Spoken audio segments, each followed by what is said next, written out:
Chers téléspectateurs, bonsoir. Merci de nous suivre sur World Media TV. Nous avons l'honneur et le plaisir aujourd'hui de recevoir sur ce plateau, dans votre toute nouvelle émission, La Voix panafricaine. Donc, Monsieur Driche Ahmed, fondateur, directeur général de CFPMTA, c'est le cabinet de conseil, formation professionnelle continue et promotion des affaires en Afrique. Mais aussi, nous avons parmi nous Monsieur Elimanel Madamel Faye, qui fut le directeur de campagne de la coalition Sonko président de l'année 2019, mais aussi coordonnateur du mouvement Sénégal Rek. Nous avons aussi à notre gauche Monsieur Babacar Thiandoum, qui est aussi le secrétaire général du mouvement des volontaires pour l'émergence du Sénégal et secrétaire général aussi de la Fédération des Sénégalais de la diaspora. Voilà, donc nous allons commencer avec la question phare qui nous permet donc d'aborder le sujet du débat qui tourne autour de l'intérêt économique du Maroc au niveau de la CEDEAO. Donc, Monsieur Driss, pouvez juste vous revenir sur l'adhésion du Maroc à la CEDEAO, qui fut aussi une actualité dans les années précédentes, mais aussi une actualité en 2020. Qu'est-ce qui fait que l'adhésion du Maroc à la CEDEAO devient toujours aussi tardive? D'abord, je reviens sur l'histoire d'abord. Alors, l'histoire du Maroc, c'est l'histoire liée à l'Afrique d'abord. Et le Maroc fait partie du nord et de l'ouest de l'Afrique. Donc, ça c'est en premier lieu. L'accord principe de 15 juin 2017 fait en sorte des chefs d'État ont favorisé en préalable l'adhésion du Maroc au CEDEAO. C'est-à-dire en préalable, c'était déjà fait, que la communauté donc CEDEAO s'intéresse en préalable à ce que le Maroc s'adhère à la CEDEAO au 4 juin donc 2017 au conseil qui s'est fait à Libéria dans sa 51e conférence. Deuxième partie que la CEDEAO dans son organisation et révision de son organisation fait référence que géographiquement, le Maroc peut disposer son adhésion aux États d'Afrique de l'Ouest suite à la révision de son organisation interne, puisque légitimité d'adhésion ne donne que l'accord aux pays d'Afrique d'adhérer qu'une seule communauté, et légitimement le Maroc il a le droit, vu que il a gelé d'un côté son union au Maghreb arabe, alors il a le droit de s'adhérer à la CEDEAO. De plus, l'impact de l'économie du Maroc à l'adhésion de CEDEAO, c'est complémentaire. D'accord. Voilà. Sur le plan géopolitique, le Maroc a le droit d'adhérer à la CEDEAO. Vous avez aussi évoqué tout à l'heure les relations étroites que nous avons avec le Maroc. Donc sur le plan culturel et sur le plan social. Et nous avons même vu que le Maroc en tant que tel tisse des relations donc très amicales et fraternelles avec des pays comme le Sénégal. Donc est-ce que cela ne devait pas faciliter l'adhésion du Maroc à la CEDEAO? Je pense que, comme j'ai dit, nous devons toujours revenir à l'histoire des pays d'Afrique. C'est pas que le Maroc attend dans ce changement mondial qu'il est en train de tisser les relations avec le Sénégal ou les pays de l'Afrique de l'Ouest. C'est que le Maroc fait partie de l'Afrique d'abord et fait partie historiquement de la culture de l'Afrique. C'est pas daté d'aujourd'hui, c'est daté de temps que toujours les intérêts communs entre le Sénégal et le Maroc, entre la Côte d'Ivoire et le Maroc, entre le Niger, le Mali, etc., le Burkina Faso, tous les pays de CEDEAO, ils étaient à tant dire d'histoire, étaient des gens, ils ont un intérêt commun, culturel, et tout, etc. Ça veut dire maintenant c'était le moment de changement géopolitique à l'international. Ce que attend l'Afrique maintenant, de cette mondialisation de l'économie, de la politique. Et M. Eliman El Faï, vu que le but de la CEDEAO, c'est d'unir les pays d'Afrique de l'Ouest, le Maroc donc a le droit d'adhérer à la CEDEAO, ce qui nous permettra donc économiquement de pouvoir donc booster la force de ces pays de l'Afrique de l'Ouest. Donc qu'est-ce qui donc bloque toujours l'adhésion du Maroc à la CEDEAO? Merci beaucoup d'abord de cette initiative, de nous inviter à discuter autour de cette question qui est d'ailleurs une question très très importante. Donc il faut remarquer que le Maroc actuellement est observateur et membre observateur de la CEDEAO. Et ça depuis 2005.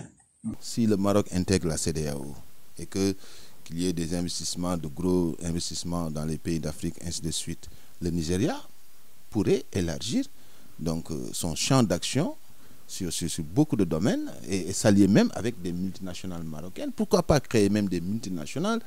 Aujourd'hui, on parle des nouvelles routes de l'acier, de l'aluminium, qui doivent partir du Nigeria jusqu'au Maroc.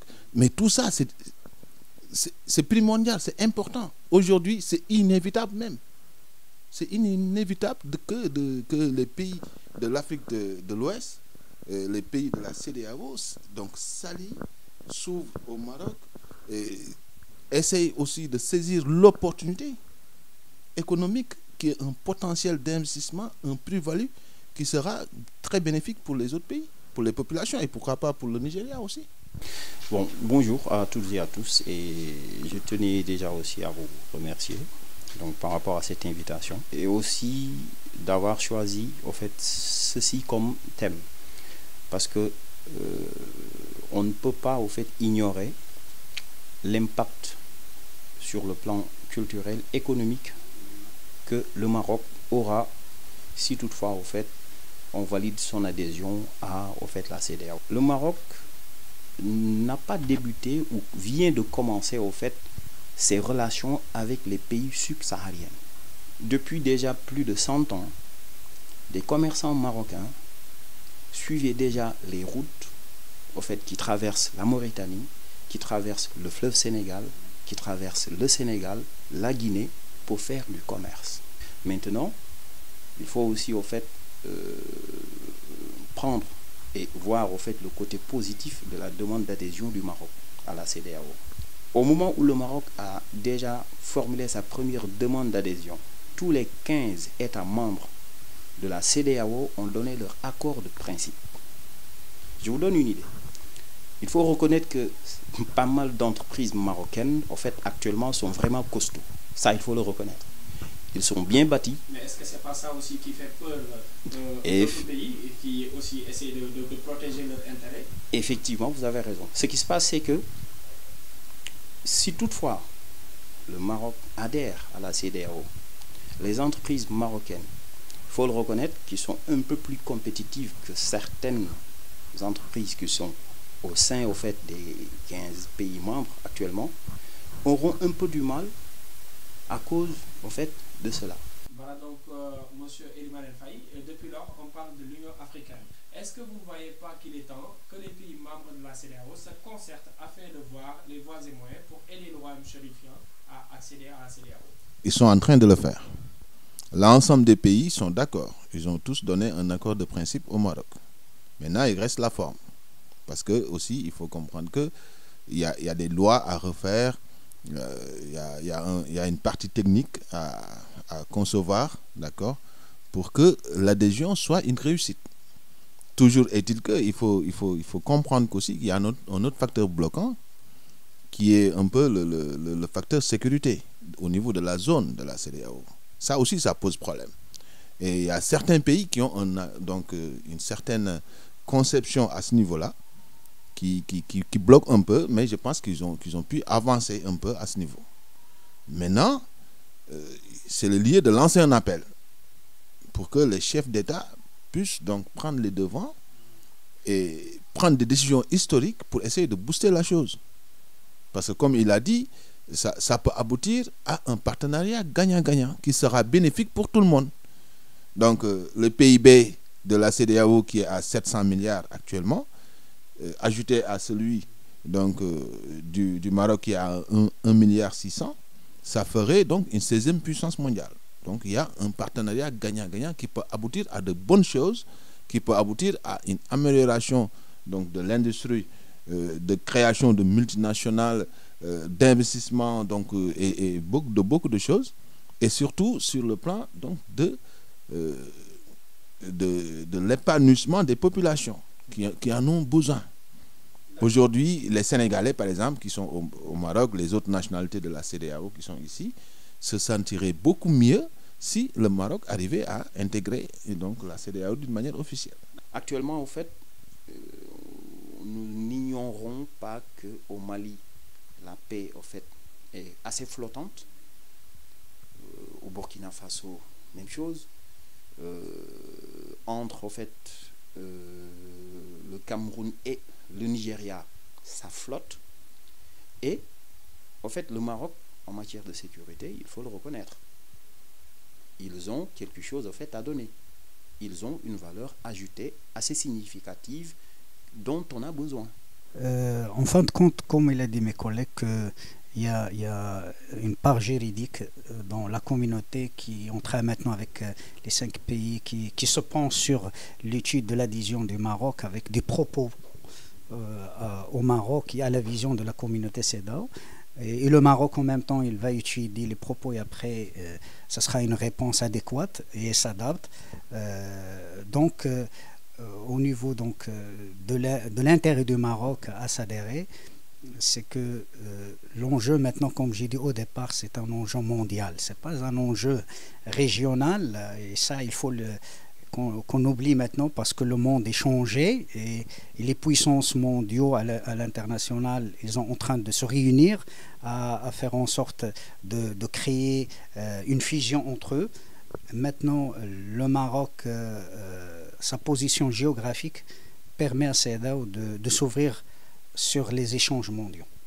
En premier, sa position lui permet à la communauté, à chaque plan d'investissement mondial, être en contrepartie. Le Maroc va leur aider avec l'historique lien avec l'Union européenne, vit le lien historique avec le continent américain et historiquement avec le lien arabo-musulman qui adhère. Donc la CEDEAO ne va pas donc se séparer du monde. Si l'Afrique demain veut prendre sa position en tant que continent mondial, il ne va pas ignorer les marchés potentiels où son industrie, son économie va être exportée. Donc le Maroc, comme j'ai dit, son intérêt est dans dans sa maison qui est l'Afrique. voilà c'est dans sa maison qui est l'Afrique. Et à l'encontre, dans sa politique externe, c'est que la communauté a besoin demain d'exporter. Elle ne va pas être toujours une communauté consommateur, il faut qu'elle exporte. Prenons le cas du Maroc, dans le cas de l'agriculture, c'est le pays donc, qui contribue avec l'Union européenne de faire en sorte de répondre à tous besoins au niveau de l'agriculture, de l'Europe. Alors prenons par exemple la Nigérie au niveau de son industrie pétrochimique, qui maintenant l'industrie à l'international sont le besoin, donc la Nigérie peut l'exporter. Voyons donc le potentiel de Côte d'Ivoire, comment dirais-je, dans le cadre agricole, dans des spécificités liées au pays, comment il peut exporter vers l'Europe, vers l'Amérique pour chercher autre marché. Et ces choses-là, c'était déjà concrétisé avec les grandes signatures entre Sa Majesté et le président de Côte d'Ivoire, M. Ouattara, afin que ces deux modèles type que le Maroc adhère avec un pays de l'Ouest font bénéficier les deux pays d'un échange économique et facilitant la tâche. Donc automatiquement, pourquoi le CEDEAO en communauté ne bénéficie pas de cette taxe économique? On ne peut pas ignorer le Maroc, vu qu'il est devenu un carrefour pour nous, les Africains, et pour l'Afrique. Donc, on sont venus chercher le paradis, et d'autres aussi sont venus spirituellement. Donc, le Maroc est devenu un pays donc incontournable. Voilà, donc son adhésion à la CEDEAO, je pense que ne sera que bénéfique pour les membres de la CEDEAO, mais aussi pour l'Afrique tout entière. Et le mot de la fin, monsieur Thiado Babacar. Bon, pour le mot de la fin, bon, moi je tiens déjà en fait à le prendre de manière vraiment personnelle parce que moi j'ai quitté le Sénégal en 2007. J'ai autofinancé mes études au Maroc et je suis venu ici en 2007. Je me suis inscrit dans une école marocaine. J'ai fait mes études ici. Et depuis lors, je travaille dans ce pays. Je n'ai jamais eu de problème ici.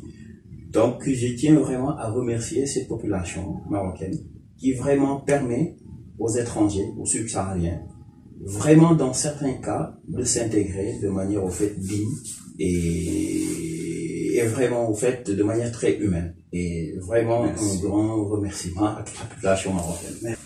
Vous remercie donc, pour cette initiative qui est une initiative à répéter. Donc ça peut aider à booster les choses, à amener les dirigeants à reconsidérer leur position et à accélérer les choses. Remercier aussi donc, notre pays hôte, le Maroc. Nous sommes tous des Marocains maintenant. On se sent bien chez nous. Les Marocains africains. Voilà, on se sent très bien chez nous. Donc il n'y a pas de souci à ce niveau. Donc on est bien intégrés et tout. Et je pense que, Inch'Allah, l'adhésion se fera. Que ce sera que bénéfique pour nous, pour nos États et pour les populations de l'ensemble des pays de l'Afrique de l'Ouest. Cette émission, ça sera un message. Merci. Voilà, donc merci chers téléspectateurs de nous avoir suivis sur World Media TV. Donc ce fut un plaisir de partager donc ce débat avec vous, dont le thème tournait autour de l'intérêt économique du Maroc au niveau de la CEDEAO. Nous vous donnons rendez-vous prochainement avec d'autres responsables et d'autres notables. Bonsoir.